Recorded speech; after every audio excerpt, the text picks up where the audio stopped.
Bonjour tout le monde et bienvenue dans cette leçon qui a pour thème « Chasser des démons ».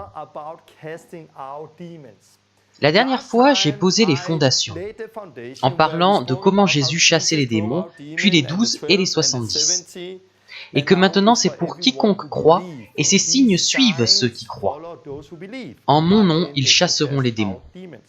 Cette fois, je vais développer cela et être un peu plus pratique. Nous verrons quelques exemples dans Acte 8 où il est question de Philippe en Samarie. Les esprits impurs poussaient des cris et sortaient des gens.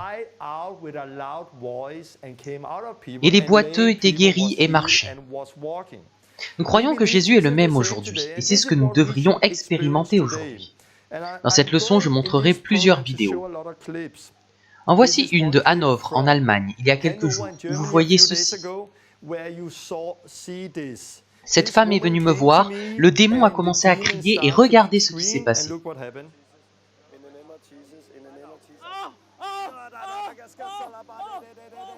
Je ne partirai pas. Tais-toi, sors. Tu es trop fort. Tais-toi, sors. Je pars. Ah! Sors maintenant, je t'ordonne de la quitter. Puis elle a pu marcher sans béquille, elle est arrivée avec, et vous voyez qu'après...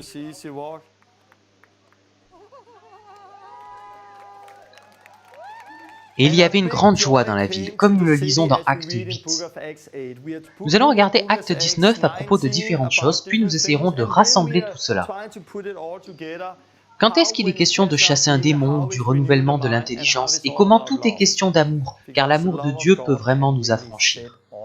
Je vais expliquer comment Dieu m'a personnellement libéré et prendre d'autres exemples. Et je finirai en priant pour vous qui avez besoin de délivrance, de libération. Donc bienvenue dans cette leçon sur la délivrance, que Dieu vous bénisse.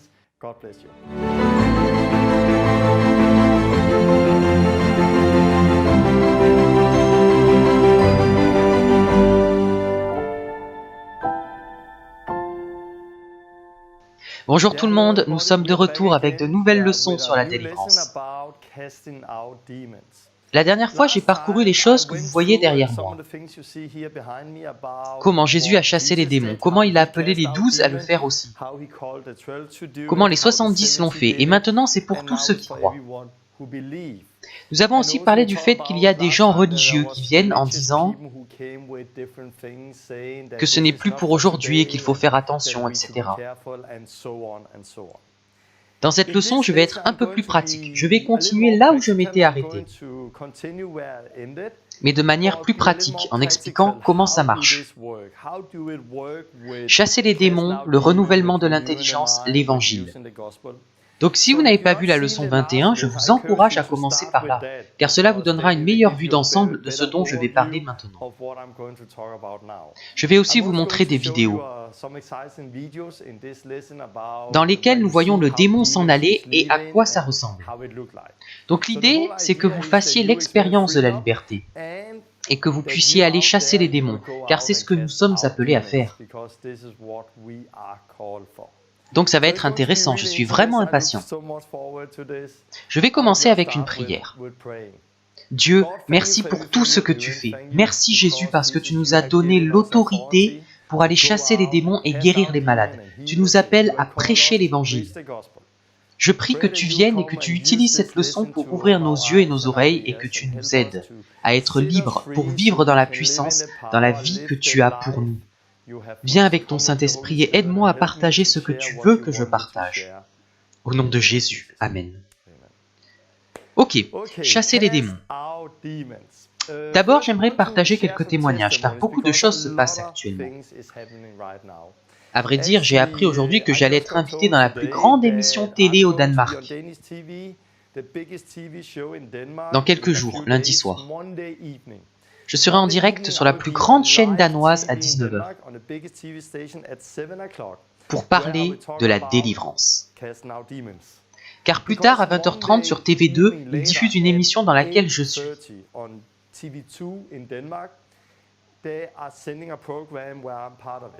Et dans cette émission, il est aussi question de la délivrance. Car il y a quelques mois, un animateur m'a contacté et m'a suivi dans la rue. Il voulait voir comment nous faisons lorsque nous allons prier pour les gens dans la rue. Et quand nous faisons des délivrances. Car les gens en parlent aujourd'hui. C'est bizarre pour eux. Est-ce que les démons existent vraiment? À quoi ça ressemble quand les gens sont délivrés? Donc lundi soir, tada, émission en direct. Et plus tard, je serai dans cette autre émission. Je voudrais juste vous montrer un extrait de l'émission en direct. Ce sera diffusé à la télévision danoise. C'est une vidéo dans laquelle on me voit dans la rue il y a quelques mois. Nous étions dans la rue et il y avait une femme qui nous regardait. Et je lui ai demandé si on pouvait prier pour elle. Elle a accepté et elle est venue vers nous. Je lui ai demandé quel était son problème. Elle avait de l'asthme. Et elle avait été opérée 2 fois au cœur.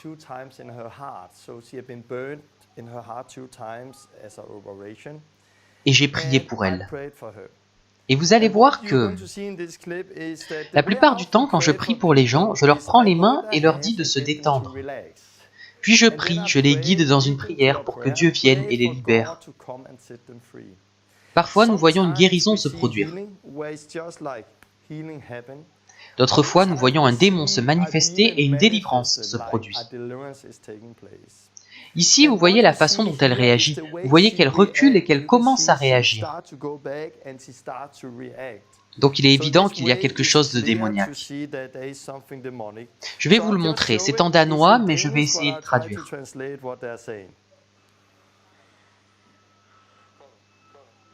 Pars maintenant, pars maintenant. Pars maintenant, pars maintenant. Vous voyez qu'elle réagit, elle recule et quelque chose se passe. Je ne ferme pas les yeux, je regarde droit dans ses yeux et j'observe ce qui se passe.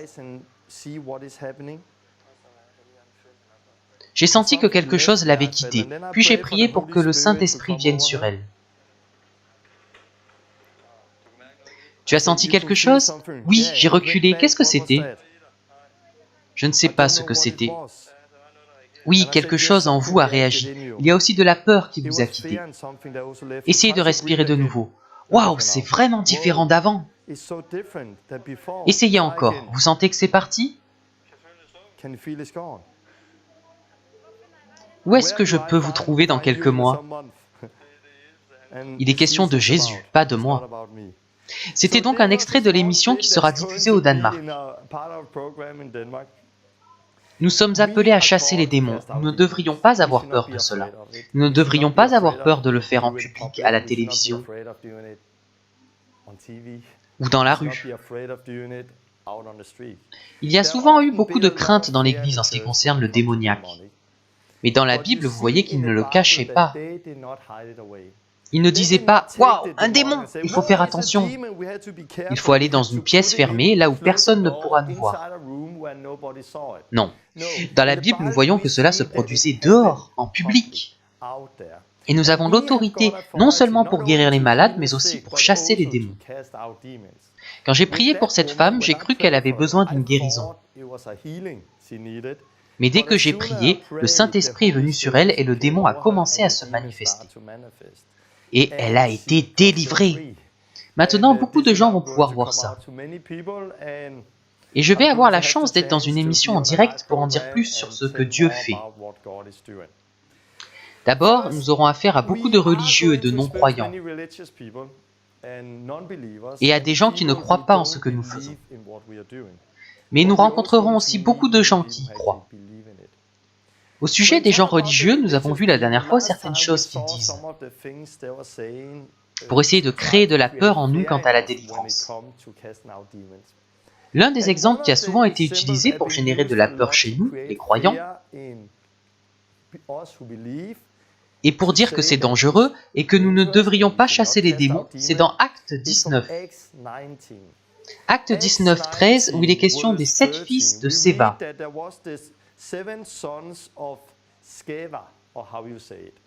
Nous lisons ici que quelques exorcistes juifs ambulants essayèrent de prononcer le nom du Seigneur Jésus. sur ceux qui avaient des esprits mauvais. Puis nous lisons ce qui s'est passé. Le démon a répondu, « Je connais Jésus et je sais qui est Paul, mais vous, qui êtes-vous » Alors l'homme qui avait l'esprit mauvais en lui se jeta sur eux, les maîtrisa tous et les maltraita, de telle sorte qu'ils s'enfuirent de cette maison nus et blessés. Versets 15 et 16. Peut-être avez-vous entendu cette histoire à l'église. Je l'ai entendue plusieurs fois et c'était souvent pour dire « Faites attention, faites attention ». Voici des gens qui ont essayé d'utiliser le nom de Jésus, mais ils étaient novices, ils n'avaient pas d'expérience. Donc le démoniaque leur a sauté dessus, les a frappés, et ils ont dû s'échapper à moitié nus.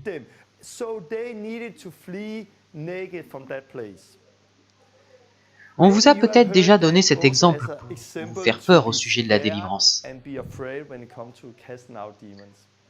Mais ceci ne parle pas de quelqu'un qui est né de nouveau.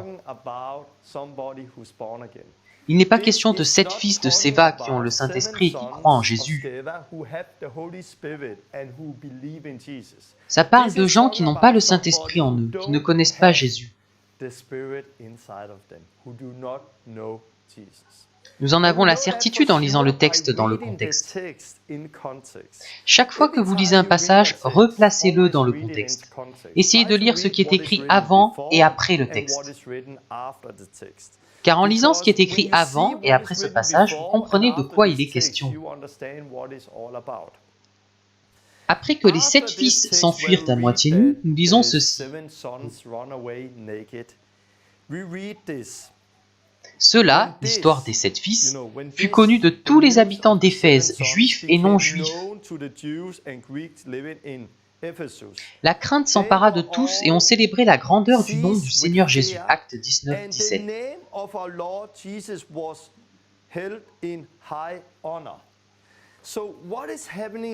Donc nous avons ici un démoniaque qui a sauté sur 7 personnes qui ont essayé de chasser le démon.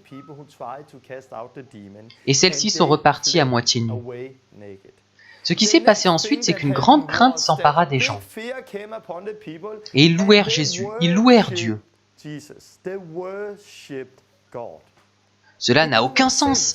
Pourquoi est-ce qu'ils auraient loué Dieu? Pourquoi est-ce qu'ils auraient glorifié le nom de Jésus et loué Jésus alors que le démon venait de sauter sur ces gens et de déchirer leurs vêtements, de sorte qu'ils ont dû s'enfuir? Si aujourd'hui un chrétien né de nouveau essayait de chasser un démon et que le démon leur sautait dessus en les frappant, si les gens dans l'église entendaient cela, ils ne diraient pas « Oh, merci Jésus, tu es tellement formidable, ton nom est élevé, magnifique !» Non. Pourquoi ont-ils loué Dieu? Parce que ils savaient que ces gens n'étaient pas des croyants, ils n'étaient pas nés de nouveau. Et ils louaient Dieu à cause de ce qui s'est passé avant cela. Car quelques versets plus haut, nous lisons ceci. Dieu faisait des miracles extraordinaires par l'intermédiaire de Paul, au point qu'on appliquait sur les malades des linges ou des mouchoirs qui avaient touché son corps. Les maladies les quittaient et les esprits mauvais sortaient d'eux. Acte 19, 11 à 12. Donc, que lisons-nous juste avant? Nous lisons que Dieu faisait des miracles extraordinaires à travers Paul. Il prenait des vêtements qu'il avait portés, qu'il avait touchés. Ils allaient vers des malades et des démoniaques, et dès qu'ils posaient ces linges sur eux, les démons sortaient. Que s'est-il passé ensuite? Ces 7 fils qui étaient exorcistes, qui ont essayé de chasser un démon, mais qui ne connaissaient pas Jésus, ont vu les miracles opérés par Paul. Donc ils ont essayé de chasser le démon au nom de Jésus que Paul prêchait.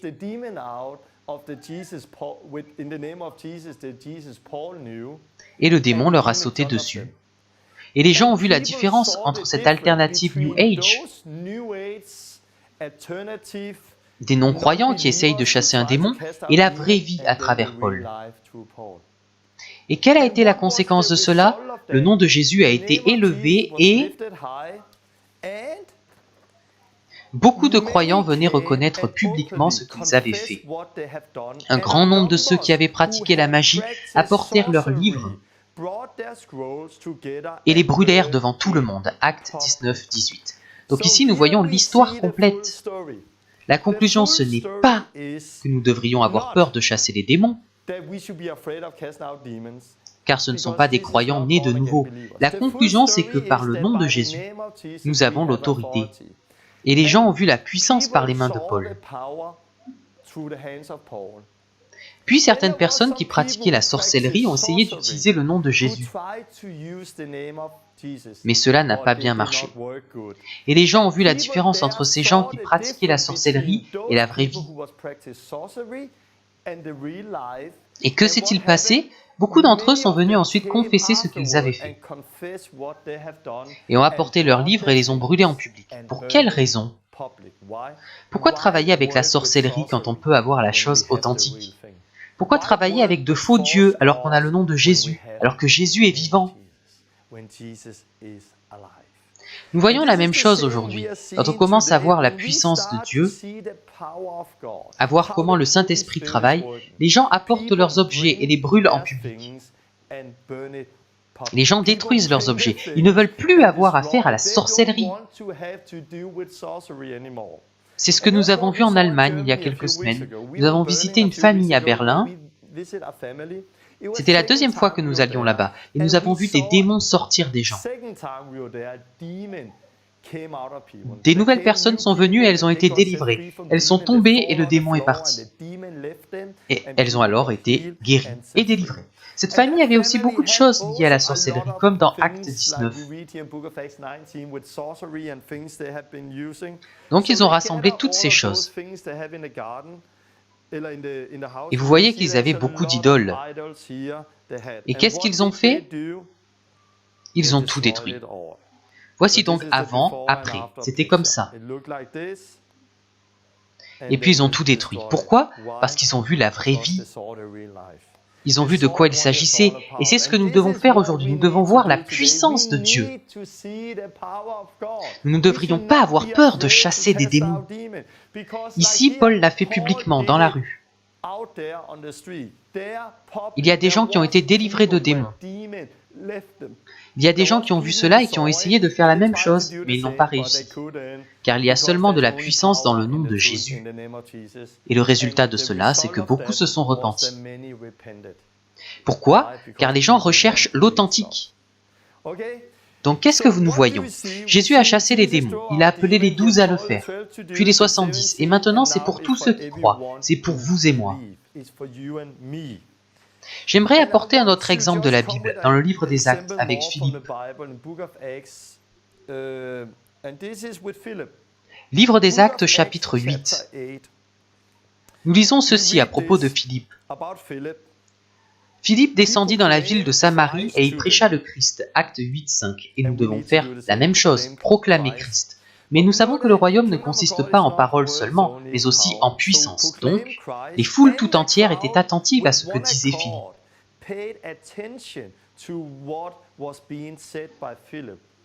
Pourquoi? Car elles apprirent et virent les signes miraculeux qu'il accomplissait. Acte 8, 6.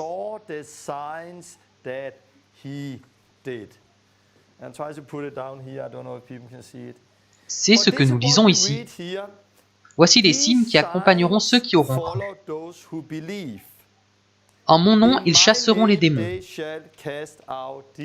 Ils imposeront les mains aux malades et ceux-ci seront guéris. Marc 16, 17 à 18. C'était un signe, comme je l'ai dit la dernière fois, qui accompagnait ceux qui croyaient. Et qu'avons-nous vu? Philippe est sorti et les gens ont tous écouté ce qu'il disait. Pourquoi? Parce qu'ils ont vu les signes qu'il avait faits. Et Philippe n'était pas l'un des 12 ni l'un des 70. C'était un type rempli de l'esprit, comme vous et moi devrions l'être. Quels signes ont-ils vus? Car des esprits impurs sortaient de beaucoup de démoniaques en criant d'une voix forte. Et beaucoup de paralytiques et de boiteux furent guéris. Et il y eut une grande joie dans cette ville. Acte 8, 7 à 8. Voilà ce qu'on lit à propos de Philippe.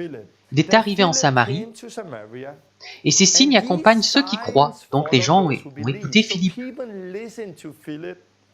Il n'a pas parlé comme un pharisien, il n'a pas seulement utilisé des mots, mais on voyait le Saint-Esprit, on voyait comment l'Esprit de Dieu travaillait à travers Philippe. Donc ils écoutaient, ils ont vu les signes. Quels signes? Ceux qui accompagnent ceux qui croient. Beaucoup de démoniaques furent délivrés et beaucoup de boiteux furent guéris. Et nous voyons ici qu'ils sortaient en poussant des cris. C'est souvent ce qu'il se produit. Croyons-nous vraiment, comme je l'ai déjà dit dans les 20 leçons, croyons-nous vraiment que Jésus est le même hier, aujourd'hui et éternellement? Si vous pensez que oui, alors vous pensez aussi que le Saint-Esprit est le même hier, aujourd'hui et éternellement. Et le livre des Actes n'est pas un livre sur les 12 premiers apôtres. C'est un livre dans lequel vous avez un aperçu du journal de l'Église primitive. Comme je l'ai dit dans la leçon 3 de la Pioneer School. Donc le livre des Actes nous donne un aperçu de la façon dont l'Église primitive fonctionnait. Et si le Saint-Esprit est le même, nous devrions voir la même chose aujourd'hui. Nous ne devrions pas seulement sortir guérir les malades, nous devrions aussi sortir chasser les démons. Parfois ça se fait calmement, parfois avec de grands cris. Parfois les boiteux marchent et les malades sont guéris. Et nous aspirons à voir la même chose. Nous avons vu comme un aperçu de cela quelques semaines auparavant à Hanovre en Allemagne. Je veux que vous voyiez cette vidéo, elle est vraiment incroyable. Nous faisons une réunion en plein air en Allemagne et pendant cette réunion,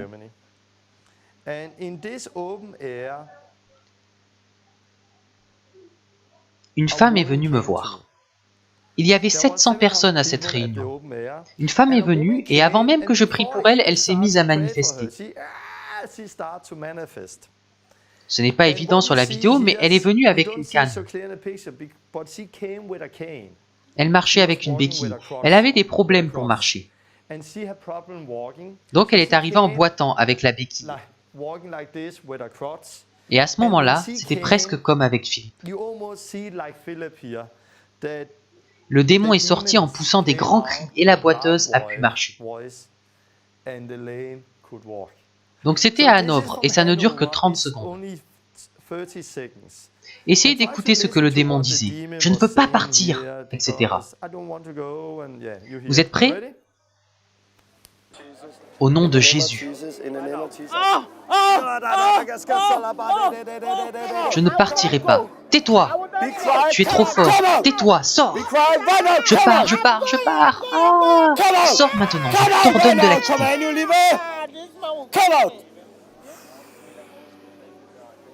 Ok, lève-toi. Essaye de marcher. C'est comment maintenant?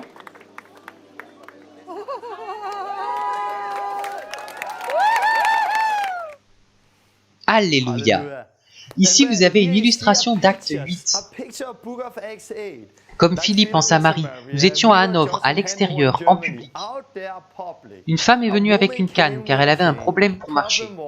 Mais que s'est-il passé? Le démon s'est mis à crier et a commencé à se manifester. Et par le nom de Jésus, par l'autorité, ce démon est sorti. Pendant cet enseignement, je ne souhaite pas trop entrer dans les détails. Les gens me demandent parfois d'où viennent les démons, je dois savoir à quoi ils ressemblent, etc. Pour être honnête, je me fiche de savoir à quoi ils ressemblent. Je pense qu'il y a une raison pour laquelle nous ne les voyons pas. Peut-être que nous serions effrayés. Je sais seulement une chose, Jésus m'a commandé de chasser les démons. Et j'aime Jésus, je veux lui obéir, et nous avons besoin d'autorité. Parfois, plus on en sait, plus il est difficile de croire. Par exemple, quand vous priez pour quelqu'un qui a un bras cassé, si vous commencez à imaginer « Maintenant, ces os se rassemblent pendant que je prie », est-ce que ça se passe comme ça? Plus vous essayez d'imaginer avec votre tête, plus il sera difficile d'y croire. Mais si vous l'acceptez simplement, c'est la vérité, je ne veux pas tout comprendre, je ne veux pas savoir exactement à quoi ça ressemble, j'aime Jésus et je le fais tout simplement. Alors vous verrez une percée.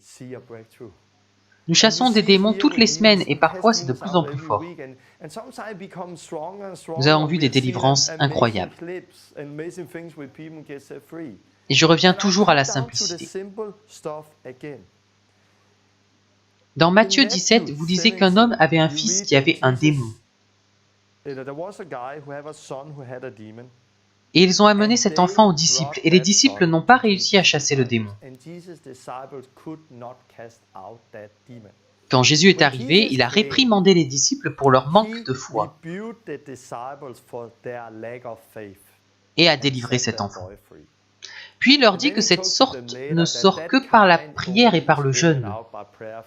Il n'est pas question d'une sorte de démon particulier, non, il est question de l'incrédulité, de cet esprit d'incrédulité qui était dans les disciples. Car il n'est pas nécessaire de passer par la prière et le jeûne pour chasser des démons spéciaux.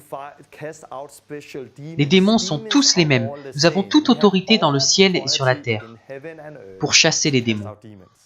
Notre problème, c'est notre manque de foi, notre incrédulité. Et parfois, nous devons prier et jeûner pour être délivrés de cette incrédulité, de ce manque de foi. Et quand cela disparaît de notre vie, alors nous avons l'autorité. Donc plus je vois les fruits de la Pioneer School,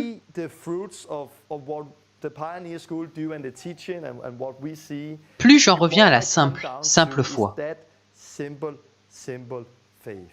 Vous n'avez pas besoin de connaître tous les détails, vous devez juste prendre autorité et le faire.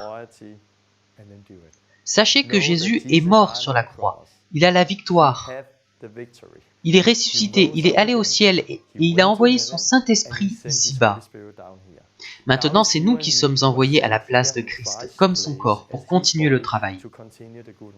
Il a toute autorité dans le ciel et sur la terre et il nous a donné cette autorité, afin que nous puissions sortir, au nom de Jésus, chasser les démons, guérir les malades et proclamer le royaume de Dieu. Et c'est cette simple foi que j'espère transmettre par cet enseignement. Question. Les chrétiens peuvent-ils avoir des démons? C'est une question qui revient très souvent. C'est intéressant car si nous allons voir dans Luc la première délivrance de Jésus, c'était dans une synagogue. C'est dans une synagogue qu'il a chassé le premier démon, dans une église. Donc il est allé dans une synagogue et là-bas, un homme avec un esprit impur a commencé à manifester et Jésus a chassé l'esprit. Nous voyons la même chose aujourd'hui. Il y a des gens dans les églises qui manifestent, qui ont des démons. Quand les gens disent que les chrétiens ne peuvent pas avoir de démons, je pense qu'ils ne savent pas ce qu'est un démon et ce qu'il cause. Je ne vais pas entrer dans les détails, mais dans Luc 11, j'en ai parlé la dernière fois, vous lisez que Jésus chassa un démon qui était muet. Lorsque le démon fut sorti, le muet se mit à parler, et la foule fut dans l'admiration. Luc 11, 14.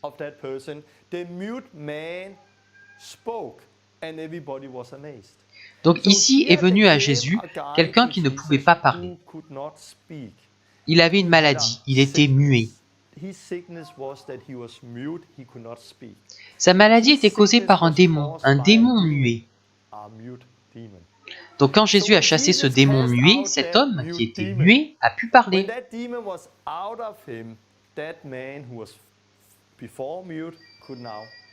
Il était guéri. Donc dans ce cas, vous voyez que le démon l'empêchait de parler. Il y a d'autres maladies qui sont causées par des démons.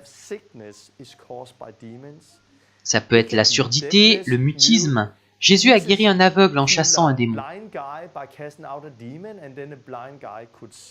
Donc dans son cas, c'était un démon qui avait causé la maladie.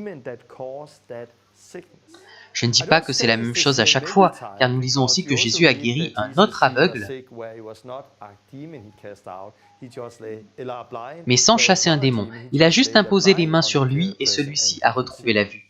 Mais imaginez que ceci est un démon muet. Je suis un non-croyant et j'ai un démon muet en moi, donc je ne peux pas parler. Ou alors j'ai un démon aveugle et je ne peux pas voir, ou j'ai un esprit impur, ou j'ai un démon qui me paralyse, ou autre chose. Que se passe-t-il si nous croyons que les chrétiens ne peuvent pas avoir de démons? Alors nous croyons qu'à la seconde où quelqu'un devient chrétien, né de nouveau, le démon le quitte. Et par conséquent, il est guéri. Mais voyons-nous cela dans l'Église aujourd'hui? Voyons-nous que lorsque les gens viennent à Christ, la maladie les quitte immédiatement? On ne voit pas cela dans beaucoup d'endroits. Je pense que ça devrait être comme ça, et on le voit de plus en plus. Quand les gens sont baptisés en Christ, les démons partent et ils sont guéris, ils sont délivrés. Donc on le voit de plus en plus. Je viens juste de partager un témoignage sur 37 personnes qui ont été baptisées il y a quelques jours, avec un Italien. Il y avait des gens qui avaient des troubles de l'alimentation et d'autres maladies. Lorsqu'ils sont sortis de l'eau, ils ont été délivrés et guéris. Donc on le voit de plus en plus, mais ce n'est pas quelque chose que nous avons l'habitude de voir dans les églises. Dans les églises, nous voyons beaucoup de malades. Donc nous voyons aussi beaucoup de malades qui ont des démons. Nous voyons beaucoup de croyants qui ont des démons. Donc si vous me demandez, un chrétien peut-il avoir des démons? Oui.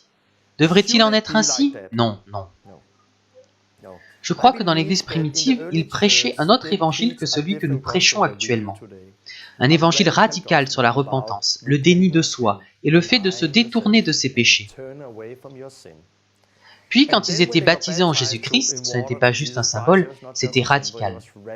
Je meurs avec Christ et je ressuscite avec Christ. Et là-dedans, une délivrance se produisait. Puis ils recevaient le Saint-Esprit et commençaient une nouvelle vie. Je crois que c'est ce qu'ils voyaient. Ou comme dans Acte 8, quand Philippe est venu en Samarie, les démons étaient déjà partis et les gens étaient déjà guéris. Donc quand ils ont été baptisés plus tard, ces démons étaient déjà partis et les malades étaient déjà guéris. Par conséquent, effectivement, ils ne voyaient pas beaucoup de chrétiens avec des démons. Mais aujourd'hui, nous avons des églises dans lesquelles beaucoup de gens ne sont pas nés de nouveau.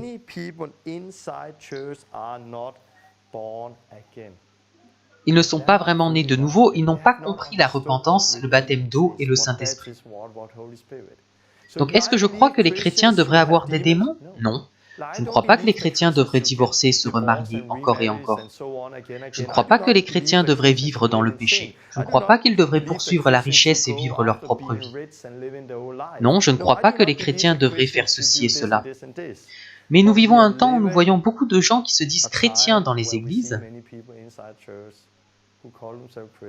et certains d'entre eux ont besoin de délivrance. Mais alors que fait-on quand il y a un démon? Comment le chassons-nous?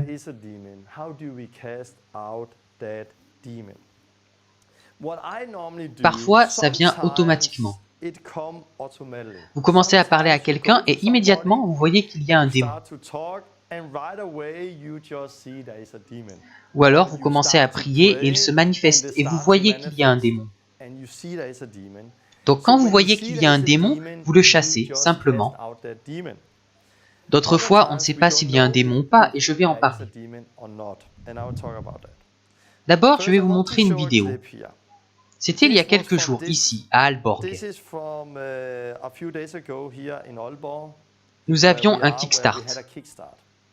Il y a quelques jours, j'ai choisi quelques personnes pour montrer comment prier, comme nous le faisons souvent, et pour montrer comment parler aux gens. J'étais avec une femme et je lui expliquais que lorsqu'on aborde les gens, on sourit, on se détend. On ne fait pas comme ça. Ah! Vous souriez gentiment et vous leur demandez « Excusez-moi, puis-je vous parler ?» J'ai une question. Êtes-vous malade? Pouvons-nous prier pour vous? Donc c'est ce que je voulais montrer. Mais que s'est-il passé? Nous le voyons de plus en plus. Quand j'ai été vers la femme, « Excusez-moi », je n'ai pas eu le temps d'en dire plus, car dès que je me suis approché,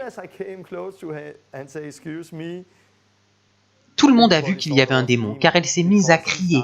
Elle est tombée, le démon s'est manifesté. Et devant tout le monde, cette femme a été délivrée d'un démon. Voici la vidéo. Vous êtes prêts? Elle n'est pas de bonne qualité, mais je suis là. Et vous voyez ici la femme vers qui je vais, pour montrer comment aborder les gens. Voici ce qui s'est passé. Excusez-moi, bonjour? Ok, ça ne se passe pas toujours comme ça. Sors! Pars, pars, pars, pars, pars, pars maintenant, au nom de Jésus. Et là, il y a eu des fausses langues et différentes choses. Puis c'est parti.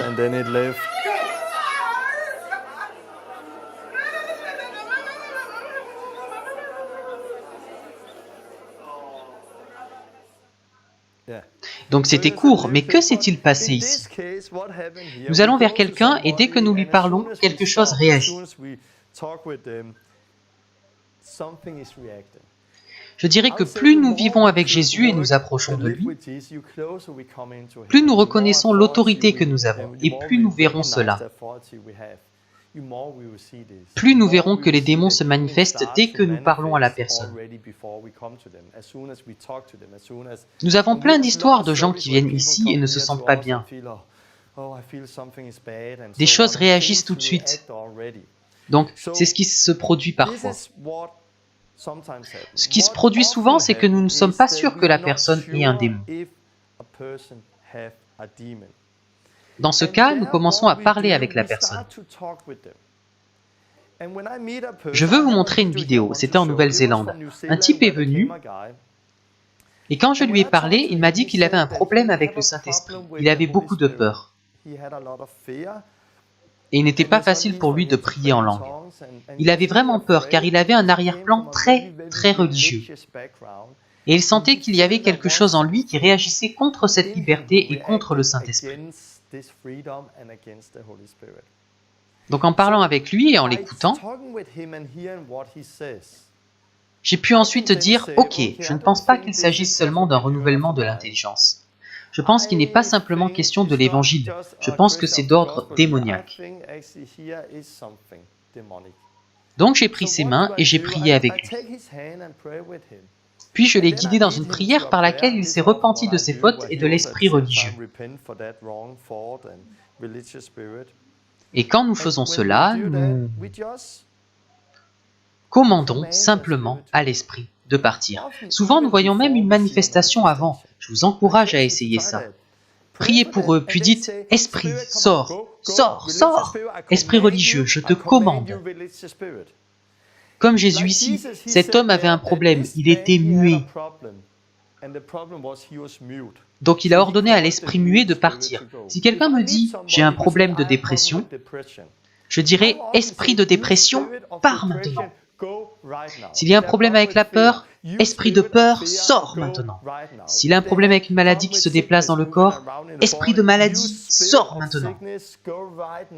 Cet homme avait un problème, la religion, la peur et d'autres choses. Donc j'ai dit, esprit religieux, esprit de peur, je t'ordonne de partir maintenant. Quand vous faites cela et parlez, parlez, parlez, quand vous prenez autorité et commencez à parler à ce problème, ce démon, il commence à réagir. Et comme je l'ai dit la dernière fois, parfois la réaction c'est juste une expiration et le démon sort. D'autres fois, c'est plutôt comme dans cette vidéo.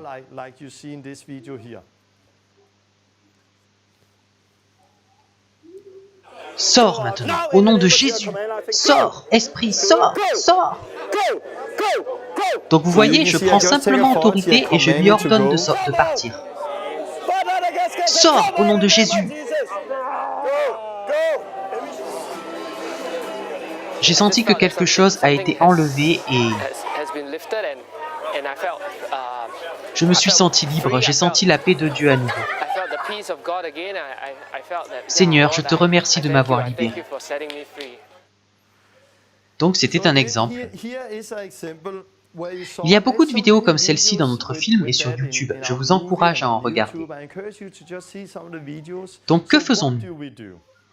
Parfois, les démons se manifestent spontanément et quand vous voyez le démon, vous le chassez au nom de Jésus. Vous n'avez pas besoin de savoir pourquoi le démon est là ou combien il y en a. Ne compliquez pas les choses. Il y a plein de vidéos sur YouTube dans lesquelles on voit des choses bizarres, honnêtement. Les gens parlent avec le démon, interviewent le démon. Je ne vois pas cela dans la Bible et je n'aime pas ça. Quand un démon parlait, Jésus lui répondait, mais souvent pour lui dire « tais-toi ». Il disait « silence, sors maintenant ». Il n'entrait pas dans un dialogue pour demander « Démon, pourquoi es-tu là? As-tu le droit d'être là? Qu'est-ce que cette personne a fait ?» Il ne passait pas par 4 chemins, il disait simplement « Silence, sors maintenant ». Une fois, il a demandé combien ils étaient, et puis il les a tous chassés en même temps. Mais il n'est jamais rentré dans un dialogue, et je pense que le problème aujourd'hui, c'est que nous ne pouvons pas croire les démons. Les démons sont des menteurs. C'était différent quand Jésus a demandé combien ils étaient. Car Jésus était le Fils de Dieu, il savait la vérité, il sait tout, on ne peut pas mentir à Jésus. Mais on peut nous mentir à nous, car nous ne connaissons pas toute la vérité. Jésus connaît la vérité, il est la vérité, pas nous. J'ai vu des vidéos sur YouTube où des enseignants interrogent le démon. Pourquoi es-tu entré? D'où viens-tu? Etc. Je n'aime pas ça, car je ne crois pas à ce que disent les démons. Premier point. Un autre point, si nous commençons à parler avec le démon, nous oublions qu'il y a une personne derrière cette délivrance. Et pour elle, c'est quelque chose de fort que de sentir le démon parler à travers elle. J'ai rencontré des gens qui ont parlé avec un démon et qui ont fait durer la délivrance très très longtemps.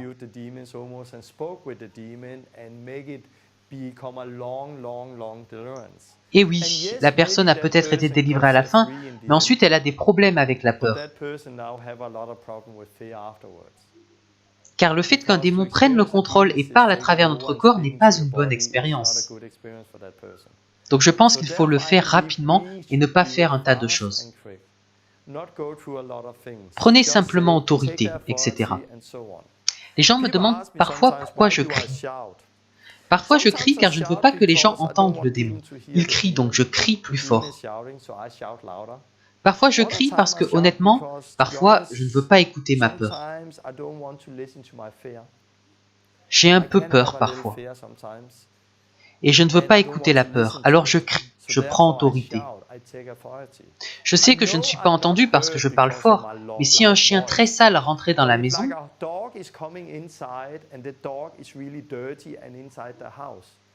vous ne diriez pas « Peux-tu sortir, s'il te plaît ?» Le chien n'obéirait pas, mais si vous dites « Sors maintenant, dehors !» le chien comprend que vous êtes sérieux. C'est la même chose avec les démons. Si vous dites juste « Démon, sors, s'il te plaît », le démon n'écoute pas. Mais si vous dites « Démon, sors !» vous n'avez pas besoin de crier, mais vous pouvez le dire avec autorité, afin que ce démon comprenne qu'il doit partir. Avant de continuer, il y a une autre question qu'on me pose. Qu'en est-il du retour des esprits impurs? Dans Matthieu 12, Jésus dit que si un esprit impur sort d'une personne, il va errer, et si la maison est vide, il reviendra avec 7 autres démons. Et les gens utilisent parfois cet exemple pour dire qu'on ne doit pas chasser les démons des non-croyants, ou qu'ils doivent avoir le Saint-Esprit, sans quoi les démons reviendront. Première chose, quand Jésus dit cela dans Matthieu 12, il ne le dit pas comme un enseignement sur la délivrance. Il ne le dit pas à quelqu'un qui vient d'être délivré. Il le dit comme une vérité. Voilà ce qui arrive parfois. Nous lisons encore et encore qu'ils ont délivré beaucoup de gens. Et ils ne leur ont jamais cité ce verset. Nous ne voyons pas cela. Autre chose, si Jésus voulait dire que lorsqu'un démon part, Si les gens ne sont pas remplis du Saint-Esprit, le démon reviendra. Souvenez-vous qu'aucune des personnes desquelles Jésus avait chassé un démon ne pouvait recevoir le Saint-Esprit.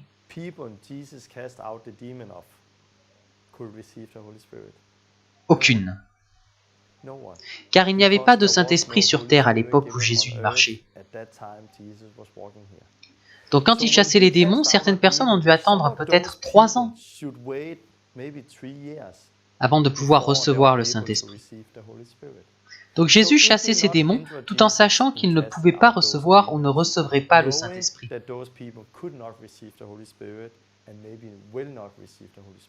De la même façon, ce verset ne devrait pas nous empêcher d'aller simplement chasser les démons. Mais oui, nous croyons que si vous êtes délivrés et que vous y retournez, ça peut être pire. Mais il n'est pas juste question des démons, il parle du péché, de la maladie, il parle de tout. Car dans Jean 5,14, nous lisons que Jésus a guéri un homme paralytique depuis 38 ans.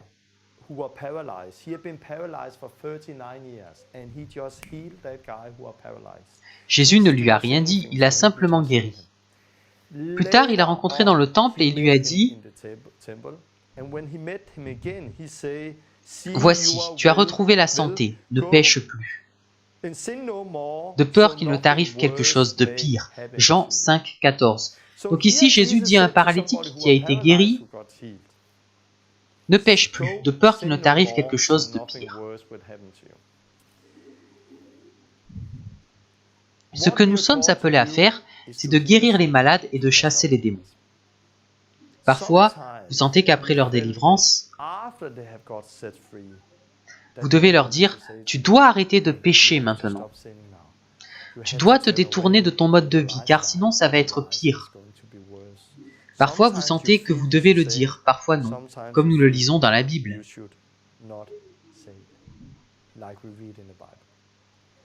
Donc, rassemblons tout ça.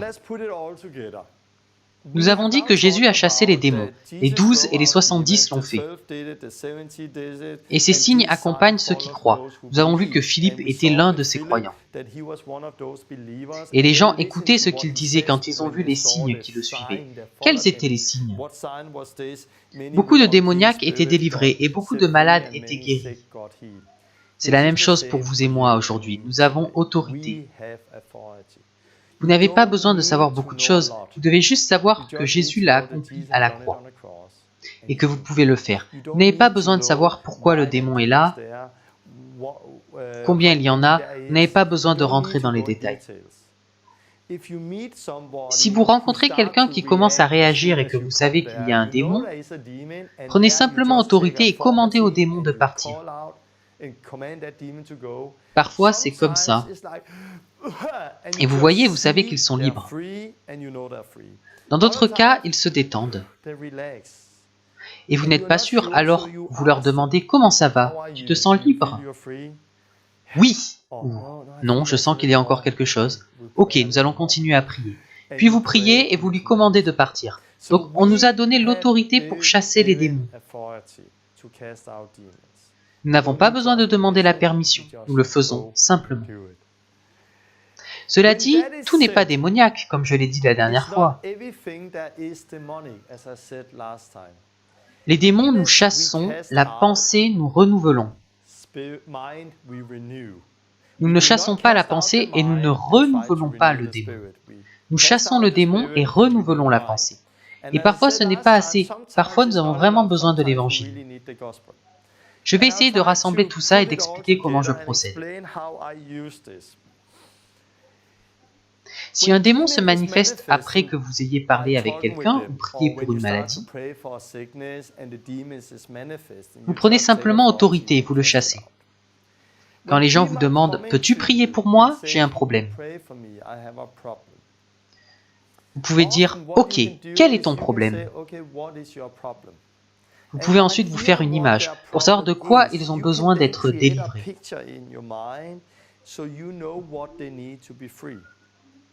Par exemple, si quelqu'un vous dit « J'ai vraiment un problème avec la pornographie, j'en ai regardé beaucoup sur Internet et je suis accro. Et c'est très difficile. » Dans certains cas, ça peut être tout ça. Un renouvellement de la pensée pourrait être nécessaire, de même qu'une délivrance. Si je rencontre un cas comme ça, ma première question sera l'Évangile. T'es-tu repenti? Ou est-ce que tu vis dans beaucoup d'autres péchés?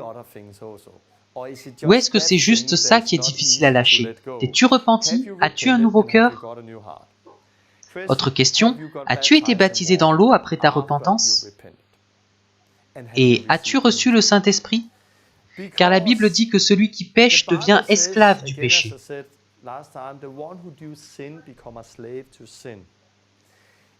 Il a regardé beaucoup de pornographie sur Internet et il en est devenu esclave. Ce dont il a besoin, c'est, bien sûr, de se repentir, mais il a aussi besoin d'ensevelir l'ancien corps. Il a besoin de se débarrasser de ce vieux corps lié au péché. J'ai vu beaucoup de gens venir en étant liés au péché, et après avoir été baptisés, ils étaient libres, ou ça les quittait immédiatement.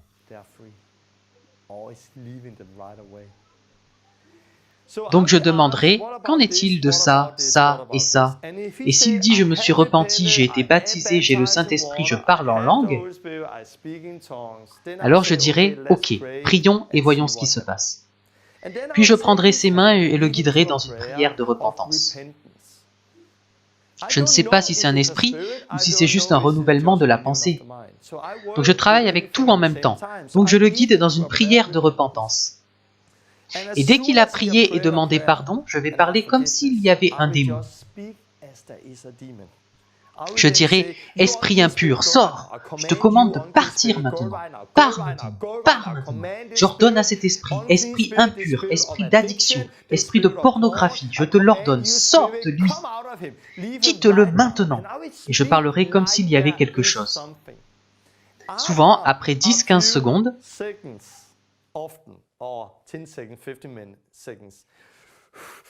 il commence à respirer plus fort et à manifester, et vous voyez donc qu'il y a un esprit. Puis vous commandez jusqu'à ce qu'il tousse et que l'esprit sorte.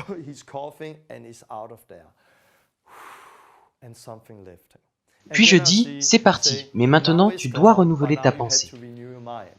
Lis Romains 6 encore et encore, et dis, je suis libre du péché, le péché n'a plus de pouvoir sur moi, etc.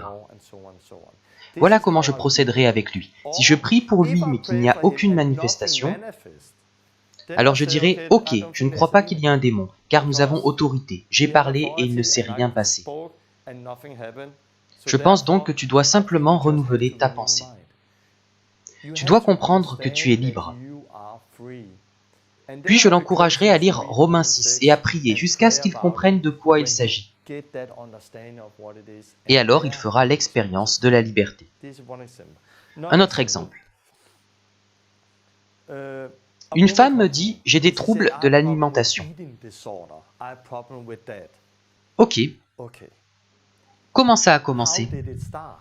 Je pose souvent cette question. Vous découvrez alors que le trouble alimentaire n'est pas le problème principal. Ce n'est qu'un fruit du problème principal. Le problème central était peut-être un problème avec ses parents. Elle n'arrivait pas à leur pardonner parce qu'elle avait été blessée.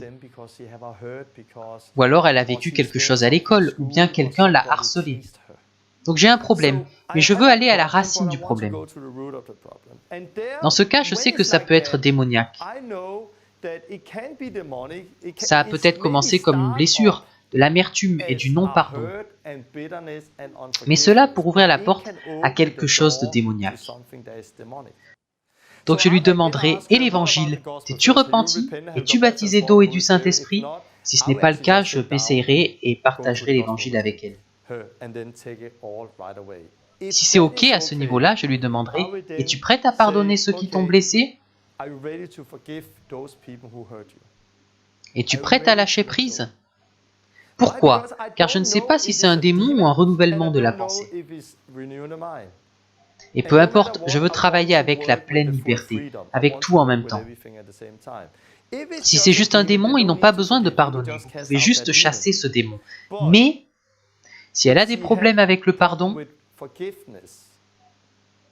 Alors, pour être vraiment libre, elle a besoin de pardonner.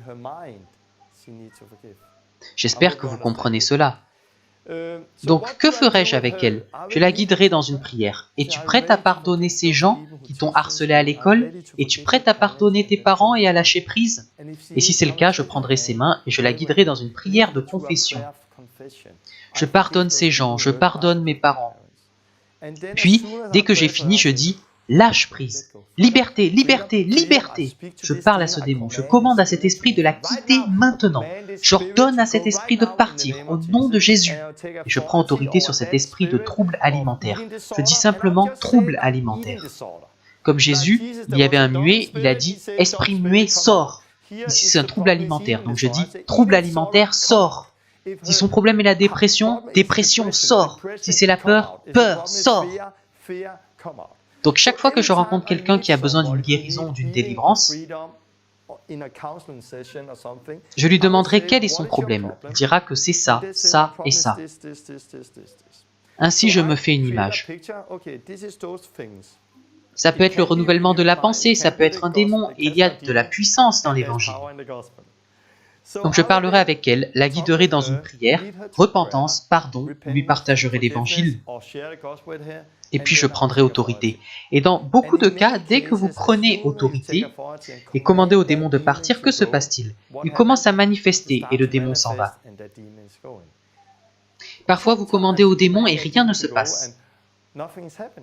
Vous dites alors, je ne vois pas de démon. Continuons avec le renouvellement de la pensée.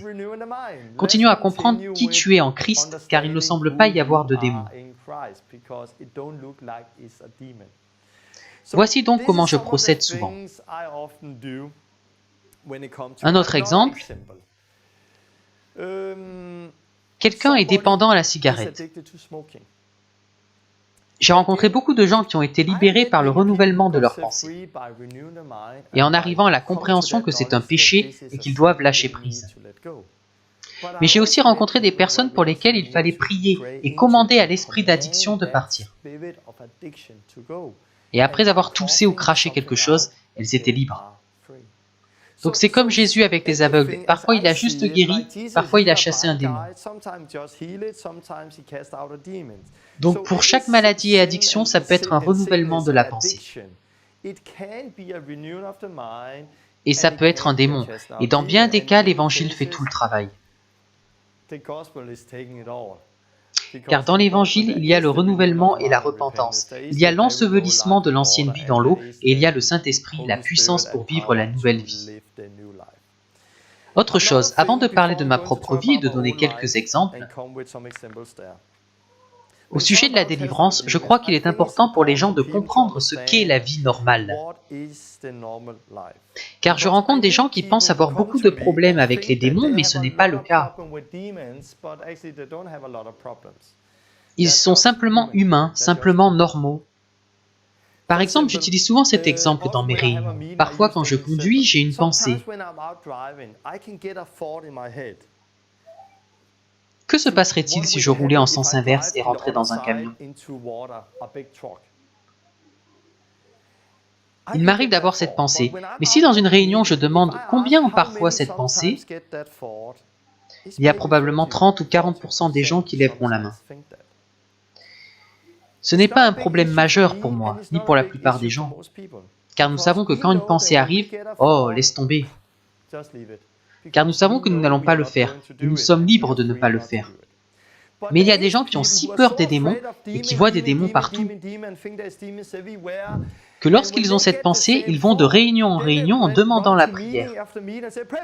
J'ai des attaques, j'ai des démons, priez pour moi, aidez-moi, j'ai cette pensée. Et ils pensent qu'ils ont de graves problèmes, mais non, ils sont simplement humains. Car nous vivons dans un monde dans lequel nous avons des problèmes et certaines pensées, et dans lequel nous serons tentés. Mais la liberté, ce n'est pas de ne pas être tenté, c'est d'être libre de ne pas faire ce qui nous tente. Donc qu'est-ce que la vie normale pour un chrétien? Certains pensent que la vie chrétienne est comme ça.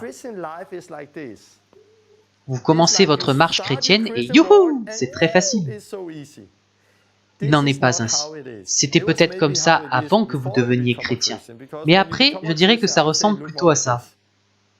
Voici à quoi ressemble ma vie. Je subis des attaques, puis une grande attaque, puis une percée, puis une série d'attaques, une grande attaque et une percée.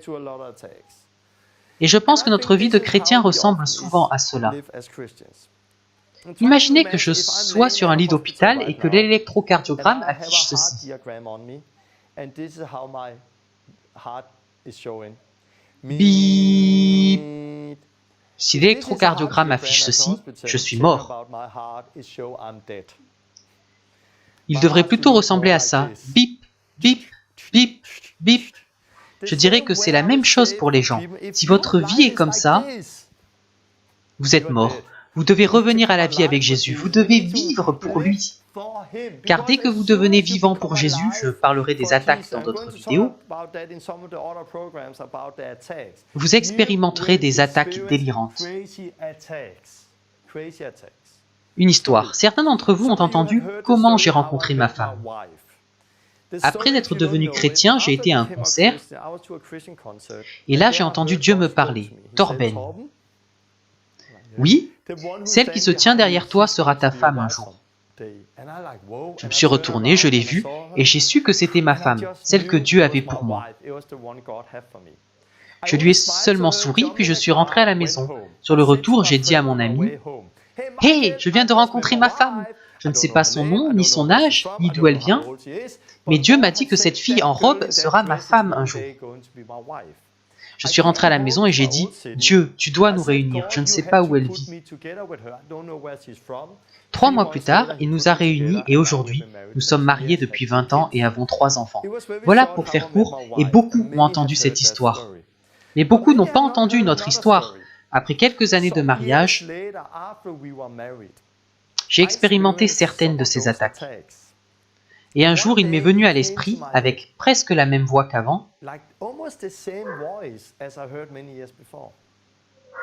Quitte ta femme, quitte tes enfants et va dans le monde. » Quoi? Quitte ta femme, quitte tes enfants et va dans le monde. Et ça venait dans ma tête. Quitte ta femme, quitte tes enfants. Non, j'aime Lynn, j'aime mes enfants. Je t'aime, Jésus. Je ne vais pas vivre dans le péché, je ne vais pas te quitter. Quitte ta femme, quitte tes enfants et va dans le monde. C'était comme si quelqu'un dans ma tête me parlait et me disait que je devais quitter ma femme, mes enfants et aller dans le monde. Mais je connaissais la parole de Dieu, donc je disais, non, ce que tu as uni, personne ne peut le séparer. Va-t'en, Satan, au nom de Jésus. Et j'ai prié et prié contre ça, mais rien ne se passait. Ça restait dans ma tête. Que faire? J'ai prié, j'ai dit à ma femme, prie pour moi, je sens que je dois vous quitter. Et je ne veux pas, j'aime Dieu, prie pour moi, je me sens attaqué. Après 3 jours, c'est parti, et j'étais de nouveau au clair dans ma tête. Et je ne comprenais pas pourquoi je vivais quelque chose comme ça. Quelques jours plus tard, dans une réunion, j'ai reçu une prophétie disant que beaucoup en étaient arrivés au point où j'en étais, mais avaient chuté, et que je devais faire ceci et cela. Quand j'ai reçu la prophétie, j'ai soudain compris quelque chose. Avant cela, je n'avais jamais compris comment les gens pouvaient expérimenter Jésus puis chuter. Mais alors j'ai compris, nous sommes en guerre. Nous sommes dans une guerre spirituelle, donc les gens chutent. Éphésiens 6 parle de revêtir l'armure de Dieu. Le casque du salut pour nous protéger de ses attaques, le bouclier de la foi, etc. Donc j'ai subi des attaques, mais cela ne signifie pas que j'avais un démon. Cela signifie simplement que je suis vivant pour Dieu. Ça ne veut pas dire que je dois courir les réunions. Priez pour moi, j'ai un démon en moi. Non, ce n'est pas une attaque de l'intérieur, mais de l'extérieur. Certaines personnes pensent qu'elles ont plein de démons, mais ce n'est pas le cas. Elles se focalisent simplement sur les mauvaises choses. Elles prennent les petites attaques et en font quelque chose d'énorme. C'est pourquoi j'utilise parfois cet exemple avec les gens. Je leur dis Allons, c'est normal que votre vie ressemble à ça. Ça ne signifie pas que vous avez des démons. C'est juste que vous faites un nouveau pas de foi. Dieu est avec vous et Satan vous hait.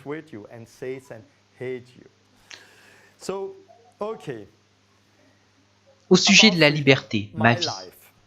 Je vais prendre le cas d'une personne. Je vais parler de ma vie et de comment j'ai expérimenté la liberté. Puis je prierai pour vous. Ma vie était bonne jusqu'au jour où je suis né. Alors les problèmes ont commencé. Car quand je suis né, il y a 40 ans, j'avais de nombreux problèmes. Notamment un problème d'élocution. Je ne pouvais pas prononcer mon propre nom. Mon nom est Torben Sondergaard. Mais je disais Gorben Gunnergaard. Seuls mes frères me comprenaient quand j'étais petit. Donc à l'école, quand mes camarades étaient en classe, j'étais très souvent dans une autre pièce avec quelqu'un qui m'aidait à prononcer les mots et à parler. Et j'essayais de prononcer les mots. Ce n'était pas facile pour moi. En même temps, je ne savais pas lire ni écrire. J'étais aussi dans une autre pièce avec quelqu'un pour m'aider à lire et écrire. J'ai été ausculté, ils ont essayé de voir si tout allait bien, mais je n'étais simplement pas bon pour ça. En même temps, j'étais le gros de la classe. Après l'école, j'achetais des chips et un coca. Et je regardais la télé toute l'après-midi et toute la soirée. Même chose le lendemain et le surlendemain. Donc quand vous ne savez pas lire ni écrire, que vous êtes obèse, que vous avez des problèmes d'élocution et que vous n'êtes pas avec vos camarades, vous êtes beaucoup taquiné. Donc on se moquait de moi et j'étais l'un de ceux qui rentraient de l'école en pleurant et qui rêvaient d'autre chose. Quand j'ai quitté l'école, je n'avais aucune confiance en moi, zéro, et beaucoup de blessures à l'intérieur, à cause de ce que j'avais vécu. Puis j'ai passé 1 an dans une autre école, et je me disais que je pouvais peut-être me changer là-bas, car je haïssais qui j'étais. Mais je me suis rendu compte que je ne pouvais pas me changer. J'étais qui j'étais. Je ne pouvais pas changer qui j'étais. Donc les choses anciennes sont revenues. On a recommencé à se moquer de moi et ce n'était pas facile pour moi. À cette époque, j'avais 15-16 ans. Et ma mère comptait beaucoup pour moi. J'étais le chéri à sa maman, car elle me comprenait et elle était bonne envers moi. Elle m'aimait beaucoup. Mon père était un homme bien, mais il travaillait beaucoup. Il avait son entreprise. Donc je n'avais pas de relation intime avec lui. Donc ma mère était tout pour moi. Ce qui s'est passé ensuite, c'est que ma mère, quand j'avais 16 ans, a eu une attaque. Et elle a été paralysée. Elle était presque mourante. Donc j'ai subitement perdu ma mère et quand je l'ai revue, elle était chauve dans un lit d'hôpital. Et ça a fait quelque chose en moi, ça m'a vraiment blessé à l'intérieur. Je me souviens qu'à 16 ans, j'étais seul avec elle dans sa chambre d'hôpital. Elle était paralysée et elle avait un respirateur artificiel. Elle a voulu parler un peu, elle a essayé de retirer ce respirateur artificiel.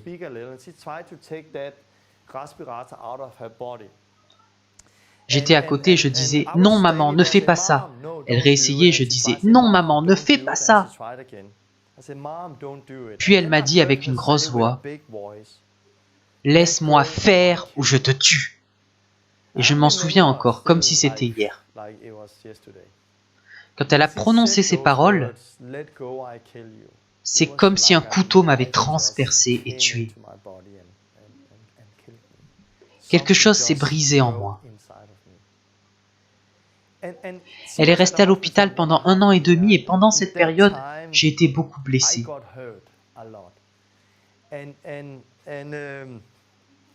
Quelques années plus tard, j'ai eu une petite amie et elle m'a trompé, puis je l'ai trompée. Et j'ai été blessé à cause de ce que nous avions fait. Donc à 18 ans, je n'avais aucune assurance.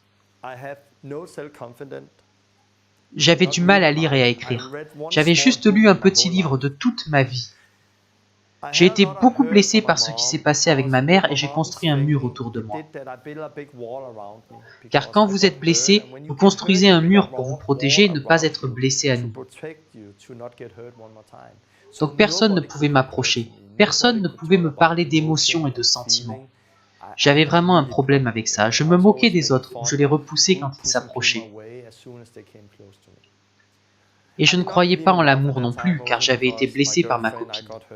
Donc c'était ma vie à 18 ans. Beaucoup de problèmes, aucune assurance, blessé dans la relation avec les parents. Et je ne croyais pas en l'amour. Mais alors Dieu est arrivé. Tada! Le Saint-Esprit est entré.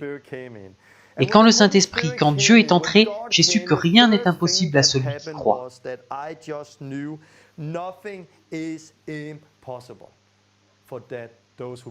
Rien n'est impossible. Quelque chose a grandi en moi et j'ai su que désormais tout était possible. C'est la première chose que j'ai vécue. Deuxième chose, par l'Évangile, j'ai été délivré d'un esprit de mort. J'avais très peur de la mort, mais quand l'Évangile est entré, cette peur est simplement partie et quelque chose s'est produit en moi. Puis Dieu a commencé à me guérir, à me libérer. Ma vie n'était pas une série de délivrances. Je passais du temps avec Dieu et j'étais guéri comme ça. Une fois, le Saint-Esprit est venu et j'ai commencé à pleurer. Je pleurais, pleurais. À chaque fois que j'allais à une réunion, je pleurais, pleurais. Les gens me demandaient « Tout va bien, Torben ?» Oui, bien sûr. « Pourquoi pleures-tu » Je ne sais pas. Mais je pleurais parce que des blessures liées à ma mère et à mon père sortaient. Et là, je crois que je suis passé par une guérison ou une délivrance sans que personne ne prie pour moi. Juste en passant du temps avec Dieu et en renouvelant mon intelligence, la guérison a commencé. Et Dieu a commencé à me libérer. Une chose qui m'a aussi vraiment rendu libre, c'est l'amour. Car j'ai vu qu'il n'est pas juste question de l'évangile, de guérir les malades et de chasser les démons, mais aussi de l'amour. Et les gens ont besoin d'expérimenter l'amour, l'amour de Dieu et l'amour de l'Église. Dans mon cas, après avoir rencontré ma femme, Lynn, j'ai rencontré mon beau-père, qui est devenu mon père spirituel. C'était un type formidable, qui avait une église de maison. Donc il est devenu mon père spirituel quand je suis né de nouveau. Il m'a aidé et il était beaucoup là au début. Quand je les ai rencontrés, ils m'ont emmené chez des amis. Et je me souviens, j'étais jeune dans la foi, je suis arrivé là-bas et il y avait un type costaud. Et j'ai fait comme ça pour dire bonjour. Mais quand j'ai tendu la main pour dire bonjour, il a dit « Salut !» et il m'a fait un gros câlin. Je suis resté comme ça pendant qu'il me prenait dans ses bras. C'était tellement inhabituel pour moi. Ensuite, j'étais assis et je regardais cet homme. Qui est-il? Il m'a touché. Il m'a pris dans ses bras. C'était vraiment bizarre car je n'y étais pas habitué. On ne se touchait pas dans notre famille, on ne se faisait pas de câlins. On ne parlait pas beaucoup d'amour ni d'émotion. Je n'étais pas habitué à cela. Quand il m'a pris dans ses bras, c'était bizarre, mais c'était aussi... Bon, je sentais que j'avais besoin de ça. J'avais besoin d'un homme fort dans ma vie, qui serait comme un père et me donnerait un câlin. Et Dieu a commencé à me guérir. Et ce que je vois, c'est que beaucoup de gens ont des problèmes à cause de leurs parents. Ou parce qu'ils ont un manque à ce niveau-là. Ils ont des soucis car ils n'ont pas eu de mère qui pouvait leur donner ce dont ils avaient besoin. Une mère est supposée créer de la sécurité, de la sérénité en vous.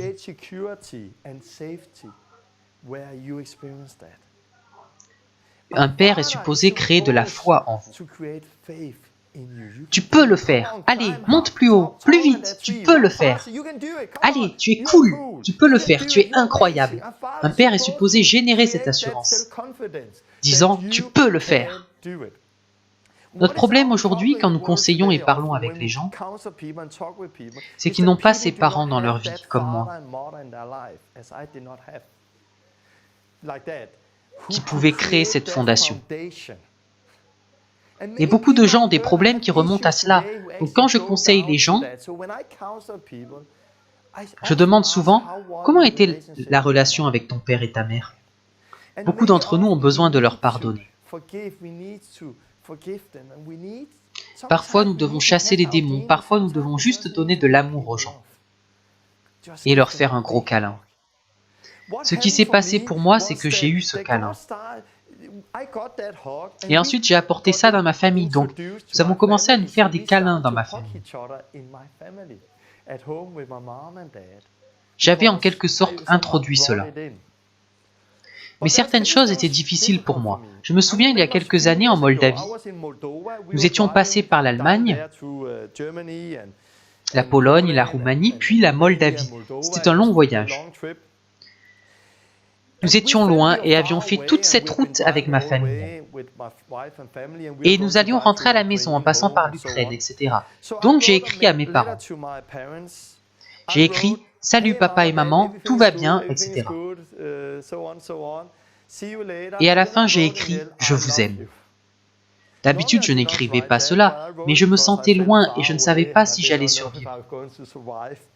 Donc je voulais juste qu'ils le sachent, puis ils m'ont répondu « Salut Torben, merci, merci pour ta lettre, et particulièrement pour les 3 derniers mots. Nous les avons lus encore et encore. Cela signifiait beaucoup pour mes parents que je leur dise que je les aime. Mais quand je suis rentré, je n'ai pas pu le redire. C'était si dur. Et je demandais, qu'est-ce qui ne va pas? J'aime mes parents, pourquoi je ne peux pas leur dire? Peut-être parce que je n'ai aucun souvenir de mon père disant qu'il m'aime. Et Dieu a commencé à travailler en moi, particulièrement les dernières années. Quand nous avons eu le Jésus Hôtel et que nous avons commencé à enseigner, quand vous voyagez, vous rencontrez beaucoup de cultures. Notre première fois en Hollande, nous disions « bonjour » et les gens nous embrassaient. Ils embrassent 3 fois et nous n'étions pas habitués à cela. Donc la première fois, on se disait « bah, ils embrassent ». Puis nous avons été en Afrique du Sud et à certains endroits, les gens s'embrassent sur la bouche. Donc chaque fois que nous rencontrions quelqu'un, « bonjour ». Puis une Italienne est venue et j'ai dit « bonjour ». Elle était prête à m'embrasser. Et je me disais « oh non, en Italie c'est 2 ou 3 ?» Donc je réfléchissais « Italie, 2 ou 3 ?» Et oh, c'était seulement 2. Une fois, au Jésus Hôtel, nous étions avec des jeunes et je leur ai demandé « dites-vous à vos parents que vous les aimez ?» Ah non, non, non. Faites-vous des câlins aux gens dans votre maison? Et peu de gens sont habitués à cela. Peu de gens ont l'habitude de parler des émotions. Donc, qu'ai-je fait? Je me suis assis et j'ai écrit une lettre à mon père. J'ai dit, « Papa, il est très difficile pour moi de te dire que je t'aime et je ne veux pas qu'il en soit ainsi. Je veux juste te faire savoir que je ne me souviens pas de l'avoir entendu dire.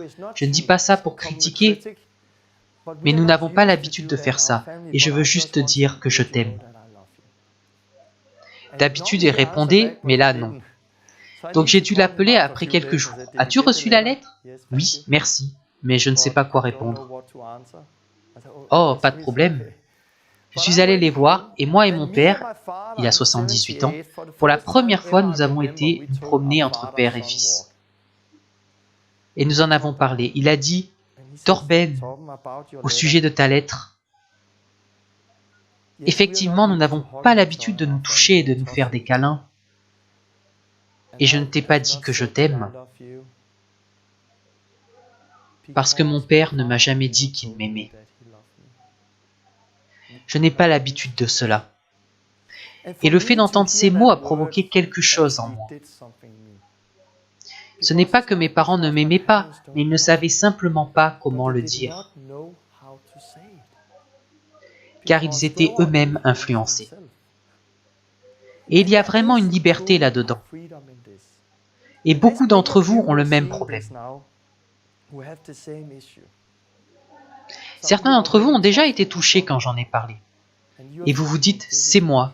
Mon père n'était pas là, ma mère n'était pas là. Ce qu'on fait souvent avec Dieu, c'est que Dieu est notre Père.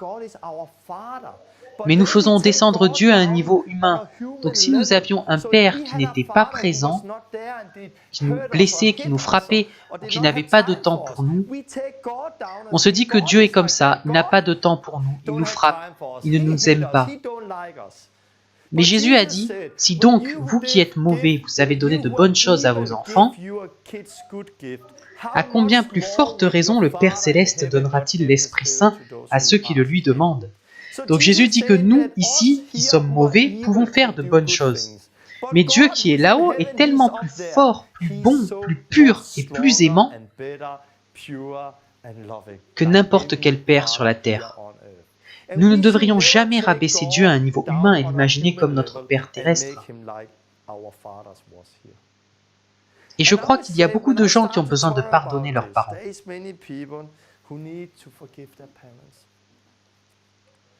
Oui, mais ils m'ont blessé, ils ne m'ont pas donné ce dont j'avais besoin.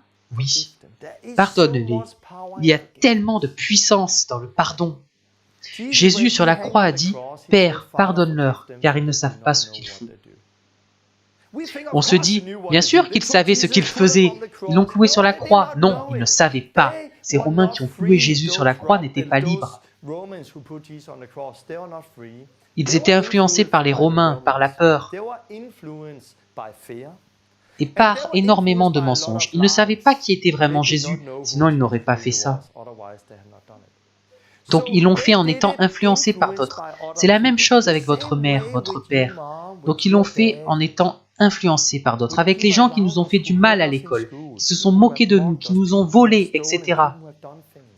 Nous pouvons les pardonner. Pourquoi? Car ils ne savaient pas ce qu'ils faisaient.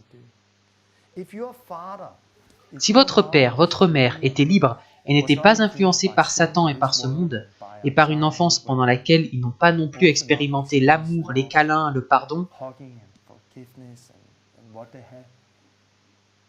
s'ils avaient été complètement libres, ils vous auraient donné autre chose. Mais vous ne pouvez pas donner quelque chose que vous n'avez pas. Et je dirais que c'est une part importante de la guérison, de la liberté. Et le corps du Christ, l'Église, devrait être une famille dans laquelle on entre, en faisant un gros câlin. Et où l'on sent que nous sommes une famille. Nous ne sommes pas membres d'une église, nous sommes une famille, nous nous aimons.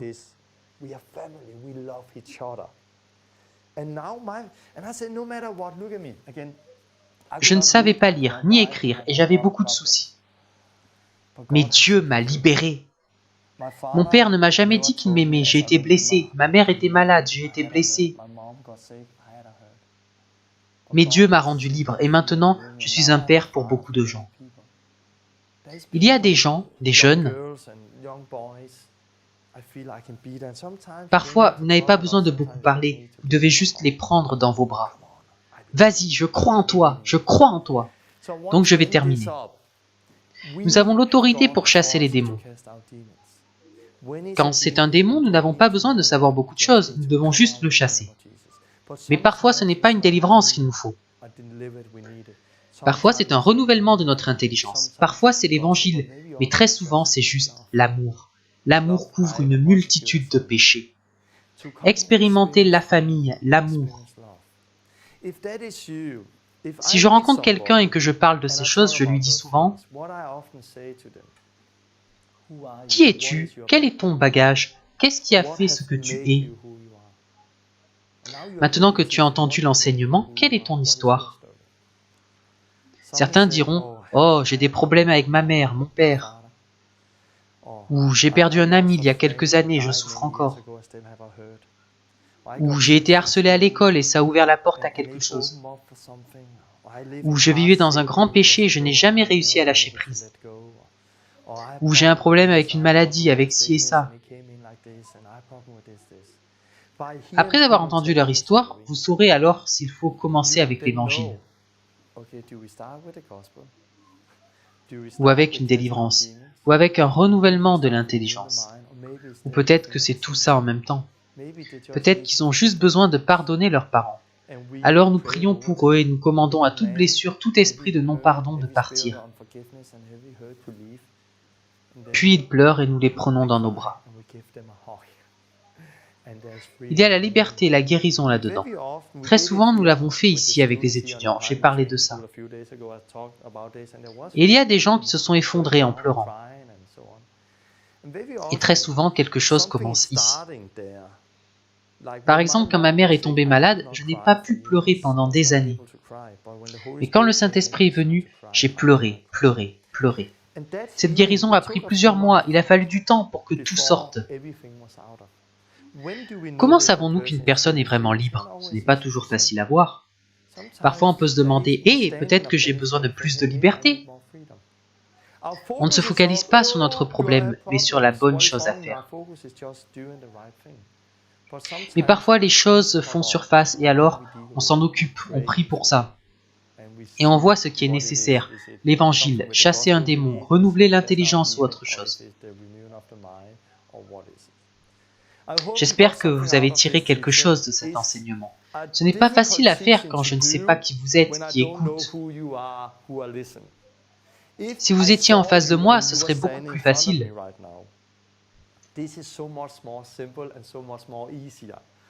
Car alors je vous demanderai, qui es-tu? Quel est ton problème? Tac, tac, tac, ok. Puis d'après ce que vous direz, je verrai s'il y a quelqu'un que vous avez besoin de pardonner. S'il y a une chose pour laquelle vous devez vous repentir. Avez-vous été baptisé d'eau? Avez-vous reçu le Saint-Esprit? Si ce n'est pas le cas, voici quoi faire. Puis je vous conduirai dans une prière en prenant vos mains et en vous faisant vous détendre. Je dirai une prière avec vous et vous confesserez peut-être après moi. Dieu, je viens à toi. Je prends mes parents et je te les remets. Je te remets cette douleur. Je me repens et je demande pardon pour mes péchés. J'ai péché, j'ai besoin de ton pardon, j'ai besoin que tu me libères. Libère-moi de cet esprit de dépression, etc. Puis je prierai, après avoir dit Amen, je dirai Saint-Esprit, maintenant c'est à toi. Et puis je parlerai, je m'adresse à cette douleur, pars maintenant.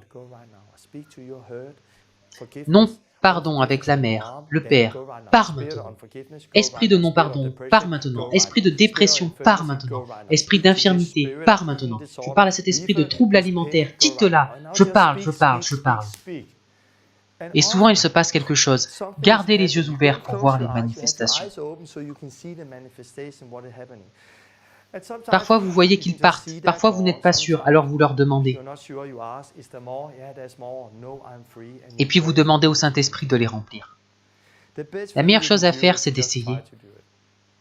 Le pire, c'est de dire « Oh non, c'est trop compliqué !» Faites-le simplement. Commencez et vous apprendrez en faisant.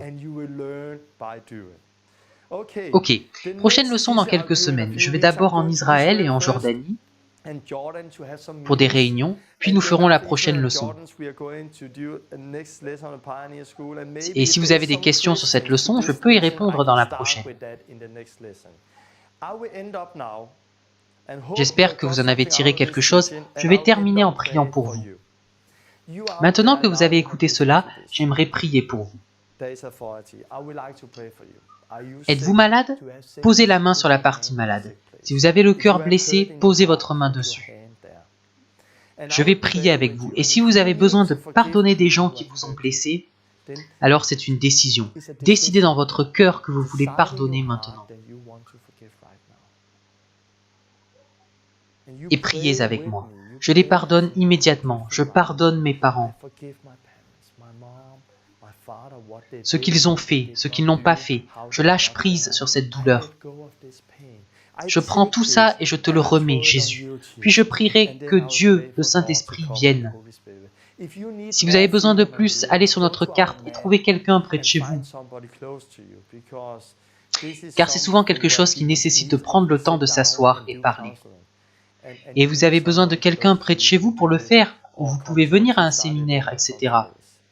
Je vais prier. Dieu, merci pour cet enseignement, merci pour ce que tu fais. Merci car il y a la liberté en toi, Jésus. Je prie pour ces gens qui regardent. Dieu, je prie pour la liberté pour vous maintenant, au nom de Jésus. Toutes les blessures au cœur relatives à la mère, au père, aux personnes qui m'ont harcelé à l'école, toutes les blessures dues à des mauvaises expériences. Je parle à cette blessure, à cet esprit de non-pardon. J'ordonne à cet esprit de non-pardon de partir maintenant, immédiatement, au nom de Jésus.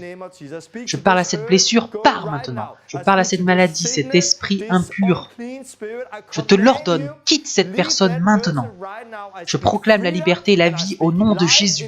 Démon, je te l'ordonne, pars maintenant. Esprit impur, pars maintenant. Esprit d'infirmité, pars maintenant, au nom de Jésus.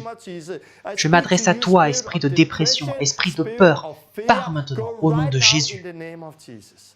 Je commande la liberté au nom de Jésus. Et Dieu, je te demande de venir avec ton Saint-Esprit maintenant. Viens avec ton Saint-Esprit maintenant et remplis cette personne. Viens avec ton Saint-Esprit, Seigneur. Et s'ils ont besoin de l'Évangile, s'ils ont besoin de se repentir et d'être baptisés, alors Saint-Esprit, convainc-les que c'est ce dont ils ont besoin. Ouvre leurs yeux, Seigneur. Je prie qu'ils expérimentent la même liberté que moi et des milliers d'autres ont expérimenté en toi. Alors viens, Saint-Esprit, parle-leur, touche-les maintenant, au nom de Jésus. Amen. J'espère que vous en avez tiré quelque chose. Je sais que c'était long, beaucoup d'informations. N'hésitez pas à revoir cet enseignement pour vraiment le comprendre et vous en imprégner. À la prochaine. Que Dieu vous bénisse. Bye bye.